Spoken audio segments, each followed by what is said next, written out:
They assumed the video was false and Cameron would never cross that line, but the audio fell raw and unfiltered. And let me tell you something. It didn't simply expose Chrissy Lampkin, it ruined everything she tried to keep. Okay, so what did she say? Oh, nothing essential. She admitted to using Jim Jones as a pawn while messing around, with Cameron behind the scenes for years, and the worst part, Cameron filmed it on purpose. This isn't love and hip-hop, drama. This is trial-level treachery with studio receipts, burner phones, and a voice memo that may ruin an entire career. Jim Jones didn't shout or weep. He simply sat there listening as if he'd just watched his whole relationship brand. And his reputation was caught on fire and he couldn't do anything about it. So the question now is, was this all a setup from on day one? Did Cameron play the long game? And was Chrissy Elkin ever actually devoted? Or just a well-dressed time what's Chrissy? Lampkin's public betrayal was worse than a divorce. Cameron and Jim Jones in a controversy that has not only shocked Dipset to its core, but has also left the internet thinking everything was a lie. It started like any other chaotic online rumor, with a few whispers, a sketchy DM leak, and suddenly, an audio file surfaces. Not just any audio, but private time-stamped and unedited footage of Chrissy Elkin, apparently telling Cameron, not Jim Jones, how she never stopped thinking about him. But the real sting is that she says it while drinking wine, joking, and referring to Jim Jones as a brand rather than a man. Yeah, one line burnt down 3 group chats and turned Twitter into a graveyard. But let's backtrack for a second since this audio leak did not come out of nowhere, according to those close to Cam's crew. This was intentional. It wasn't an accident or retribution leak from an unhappy friend, but rather a deliberate cold-blooded release by Cameron himself. Why? Because evidently Cam's done playing nice. Witness the tension. James Cameron and Jim Jones has been smoldering beneath the surface for more than a decade, once the core of Dipset. The society revered brothers, yet behind a commercial quarrel were creative differences. And sure, women drove a massive chasm between them. But for years, both sides kept it cool, till now music. So let's talk about the audio. According to those who have heard the complete story, this was not captured on the sly or plucked from a cloud. Not just the 40-second viral clip, this was shot in a private studio apartment where Cameron and Chrissy apparently linked up 2 months ago, and on this film, her voice is clear as day, with no distortion or editing. Jim still thinks I'm in love with the notion of us, but he doesn't realize I've been gone since I've been with him in interviews. For a long time, but with you when it's real. Then she chuckles, and the camera says nothing. You can hear the sound of a lighter flick, then a rhythm drops in the background. If this isn't just a scandal, it's a soundtrack to sabotage. Let's not pretend Chrissy has been squeaky clean. People have been concerned ever since the Moran Hotel tape leaked last year, recalling the hazy video at 2:14 a.m. She entered a gorgeous apartment I'm with Reggie, who was curiously dressed. Chrissy Lynn said it was her cousin who was wearing a sweater similar to Cam's. Cam disputed everything, and Jim did not even respond, but now the audio makes one thing clear. Cam was present, Reggie was a ghost, and the deception was layered. Was not enough. Let's break down what else was in the leak. At one point in the tape, Cameron asks her, "You ever feel guilty?" And Chrissy responds without missing a beat. "Not anymore. I've given him everything for 10 years, and now I'm doing myself." According to former VH1 staff members, Chrissy Lampkin had been complaining for years that she felt held in by Jim's image. One ex-producer indicated that Chrissy wanted to rebrand since she didn't want to be the supportive fiancé anymore. She wanted to be the main act, not the co-star. And guess who provided her attention, according to Cameron sources? Cameron had been monitoring and following Chrissy Lampkin for months using private flights, burner phones, and secret conversations. According to an insider, Cam did more than just grab her. He treated her like a CEO transferring from a competitive brand. To Jim Dodge, Jim Jones discovered on live broadcast that he wasn't pre-warned, he wasn't given a courtesy call, and he was mid-interview about his new record when his aide brought him a phone and stated Jim Jones paused and stared down. Rather of overturning a table or storming away, he just turned off the audio, TV, and shouted, "That's her." At that moment, D-Pet lovers all over the globe recognized this wasn't simply celebrity drama, but a real-time collapse of dedication, heritage, and love. And it did not. Mama Jones, Jim's mother, came on Facebook Live minutes later. Her face swollen, her tone irate, and her voice, "I told him I told my son she wasn't right." But he wanted his fairy story. Now, fairy tales are burning because the internet did what the internet does. It dug further. Reddit threads sprung up comparing the leaked audio to Chrissy's. Previously, one user uploaded a recording from a 2018 Breakfast Club interview in which Chrissy mentioned Cameron. "There is nothing like family between us." Well, honey, the receipts prove differently. Even more astonishing is that this may have been an intentional brand collapse. Certainly, but also a brand transfer, since some think Chrissy Lampkin and Cam were planning their own spin-off, silently recording talks, collecting clips, and gathering drama in real time to provide for streaming. Providers consider the other side of love and hip-hop. Raw, frightening, and completely unscripted sound. Far-fetched. But when you hear that Cam's lawyer recently made an effort to protect intellectual property connected to captured film from July to October, yep, he's treating this leak as content, not evidence. Now here's where it gets ugly. Sources think too. Further recordings were made in addition to the released audio. There is one from a Backstage VH1 session where Chrissy was hears asking Mona Scott, "Can we erase the sentence about Jim? It's not genuine anymore, and I'm just playing the role the second of voicemail." Chrissy allegedly tells Cameron, "I miss the old days when it was just us. Jim was too busy pursuing clout, yet you still see me." That final statement is becoming a meme. Is the war cry of the week? It's on shirts, TikTok, and lip syncs. Even nasty remarks from strange reality stars. That's where we stop. Because just as the world began reacting to the leak, Cameron himself broke his silence. A single remark on Instagram with no caption, simply white lettering and a black screen. "You shouldn't have played both sides in 4. Post 1. 4 million likes in 9 hours with no hashtags or follow-ups. Just a digital drop. But what occurred next?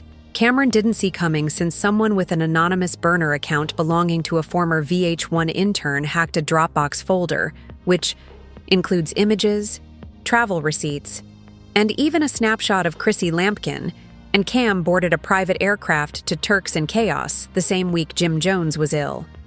For tiredness, and just like that, the spark was lighted once again, for if you thought the audio leak was the climax or the IG Live was the aftermath, nah, it was just the clothing. What happened next wasn't merely sensational, it was poisonous to the brand, relationship, and every lie they hoped would be buried forever. The courtroom was crowded, and Jim Jones strode in wearing all black. No shackles, no smile, no entourage, just his lawyer and Mama Jones, his mother, appeared behind him, dressed in a church coat and brandishing Kleenex like they were a weapon. Chrissy Lampkin came 15 minutes later, alone, hair slicked back, jaw tight, dressed as if she was going to a funeral she made, and maybe she was, but the tension hit a whole new level when Cameron came calm and collected. 2 steps behind Jim's lawyer, wearing a caramel leather trench coat with sunglasses, was gripping another document labeled merely Exhibit C. The court did not spend time promptly addressing the public harm created by the now viral first. He wanted a gag order on all parties, citing emotional abuse and brand exploitation, purposeful defamation, and then he provided the court with an actual signed contract. Jim and Chrissy inked a pact to produce a co-branded documentary series called Love Always Wins, which restrictions on emotional purity, brand protection, and exclusive representation, the sort of paperwork that states you don't simply shatter hearts, you violate contracts. And the judge read it meticulously, page by page, then stared firmly at Chrissy Lampkin, where you, Chrissy, was sexually linked with Mr. Giles and Mr. Cameron in this series, and she didn't blink or sigh. She simply nodded. Once that one word burst, "The courtroom," Mama Jones cried loudly and clearly, like if a soul was leaving. The body Jim Jones just glanced down, fingers clutched on the table, white lips quivering. The judge said, "Were you aware that disclosing this association may undermine the credibility of your co-branded content?" Another yes. The judge did not respond, but the room did. Someone in the gallery mumbled, "Ugh." She cooked herself another. Speaker screamed back, "She don't even care," and maybe she didn't, since what occurred next proved. Every Cam's lawyer addressed the bench without theatrics or cautions, a notion that had been circulating for weeks. Merely simple words that threw a thrill through the entire courtroom. "We'd like to submit one." The court authorized the last tape. The staff wheeled out a monitor. Everyone, and Chrissy has no makeup or glitz. Weary of lying, she replied, "I love him, but not in the way he expects. Jim wants forever, and I only wanted a minute." Cam informed me that Yondandy seemed uneasy and fidgeted before saying, "You know this isn't going to stay secret." Right. Chrissy Lynn drank something from a single cup and giggled. "If it leaks, it spills. I've been hiding for a decade." The fire returned in the courtroom and the screen went dark. Nobody moved, not even the judge, until he eventually asked, "Mrs. Ellman, is this film authentic, Chrissy?" "Yes, do you understand this? Undermines your assertions of good faith in your joint business ventures, Chrissy Lampkin?" The gap did not reduce, but the damage was done when Jim's team formally filed a countersuit claiming emotional fraud, willful deception, and brand manipulation that were not just personal, both financial and federal. But just as things couldn't get much worse, a court clerk walked in whispering something in the judge's ear. He nodded and uttered the words that transformed the disagreement into a likely criminal investigation. "This court has received material from Homeland Security, and Ms. Lamb is now a person of interest in an ongoing investigation claiming digital manipulation and nonprofit misuse of film mentioned in prior sessions," gasps loudly. Mona Scott's assistant is sitting quietly in the back, placing a folder on the floor. VH1's lawyer immediately stepped up and said, "Your Honor, we object that this is beyond the jurisdiction of this case." The judge shut it down. Objection noted. However, this will be handled by Chrissy's lawyer. It seemed that someone had ripped the battery. Chrissy looked horrified, her eyes sinking to the table, her hands quivering. And in the meanwhile, Cameron observed it all like a guy at a movie premiere, directing himself in Jim. He stood up, not loud, not enraged, but cool and deliberate, stepped to the middle of the courtroom and turned to Chrissy. "Lampkin, the judge. Jim Jones just said, was any of it for me, or was I just the cover story?" Chrissy could not respond, because the silence that followed was louder than the leak was louder than the audio, Cam's smirks and Mona's protestations, and the silence of a guy. After finding that the love of his life was just interested in the plan, the judge asked for a little break, but the press was already on fire before Jim even made it out the courtroom door. TMZ Shadroom and every nasty YouTuber in existence was already slicing the tape into fragments, and the hashtag began, trending within minutes. Chrissy Lampkin confesses Cameron was the plan tossed, Jim deserved better. VH1 revealed Homeland Cameron files, and then came the ultimate. While the court was in break, Cameron's team uploaded a teaser trailer on Twitter, showing Chrissy in a 30-second clip.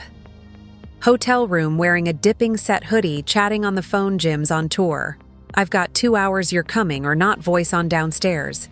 The screen switches to dark as the lettering fades in the film.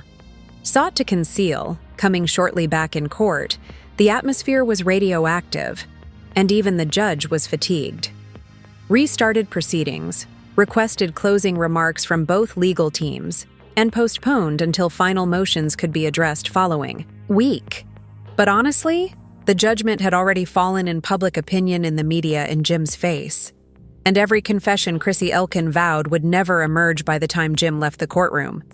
His team had Chrissy's mother, Jones, refuse to speak with the press, but was noticed sobbing quietly in the hallway. Chrissy Elkin fled by a back exit with no words, just a black hoodie, huge sunglasses, and the silent understanding that her world had become a televised cautionary story Cam did not leave properly. He lingered in the courthouse foyer, chatting to his lawyer and drinking coffee, with a smile that never left his face. A journalist asked him, "Why now?" Cameron just smiled and remarked, "I waited for the perfect finish." He then walked out, like the credits. Chrissy transmitted an internet text thread via a burner, and a few hours later, one last leak struck. Call a contact saved as MSY Mona Scott Young with the words, "Delete everything." He knows it's completed, but nothing has been removed or archived, and it now belongs to the World B love story dead. The brand shattered the truth playing on loop forever. 30 minutes later, everyone back in their seats. But this time, the mood had changed. No one looked at Chrissy Lampkin, the judge, nor the court. Media, not even her own lawyer. She sat there alone, as if the air around her had thickened, and guilt had finally sunk its claws into the moment Jim Jones was seated, arms crossed. No expression on his face, wrath or anguish, just on a guy who didn't need to speak anymore since the truth has already screamed on his behalf. And then, as if the devil his lunch break and delivered the case to his assistant, the clerk walked in again. This time with a flash drive packaged, the evidence bag, was branded HSI Homeland Security Investigations, and the judge opened it. Blazing through his fingers, plugged it into the judicial system, turned to the chamber, and this includes sealed surveillance audio and metadata files indicating Miss Lampkin, Miss Scott Young, and the charity contributions tied to a VH1 connected organization created in 2021. Everyone stayed immobile. Chrissy's counsel protested swiftly. "Your Honor, this is unrelated to the present issue, but the court shut it down again. We are not arguing innocence. We are talking admissibility, and it is admissible."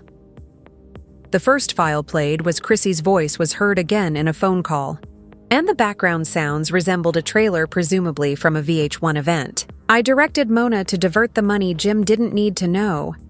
We used his name to promote the event. That's all. Proceeded to managing post-production," another voice responded. Female terrified Chrissy Lampkin. "That's scam," Chrissy remarked. "No, that's television." The recording stopped, and the courtroom remained still because this wasn't simply a betrayal of the heart. Jim's name, image, and reputation may have been used in charity mailings to divert money.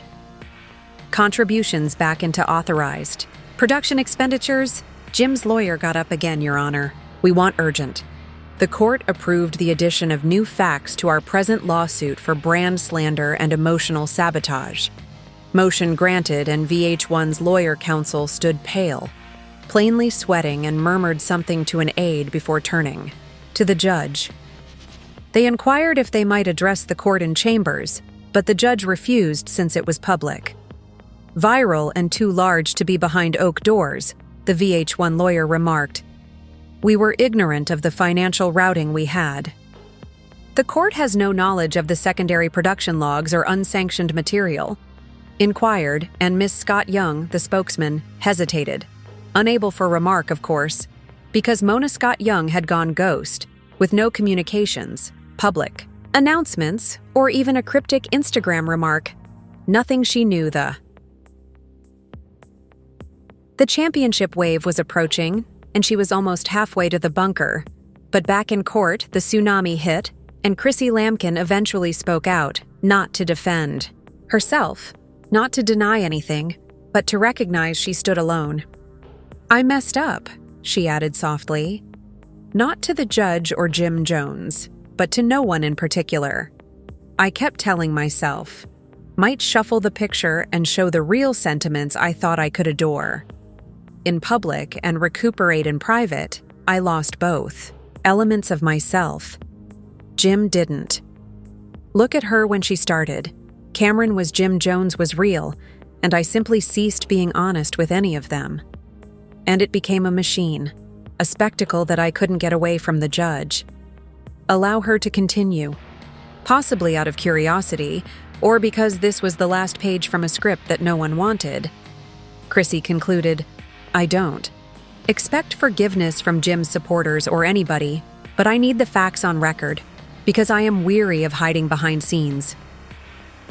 She sat, and there was motionless for almost a full minute before the court said, considering the significance of the contradictory evidence, financial interest, and the danger of enduring reputational harm to the public, this court will grant all claims. Seeking damages pending a final hearing, this court forwards the nonprofit. Sent to federal authorities for further, the inquiry was completed. Not technically, but emotionally, Cameron had. He had already gone and did not wait for final conclusion. He added one more thing to his tale is a single remark. I just yelled it louder than before. Could be a snippet from Dipset's I Truly.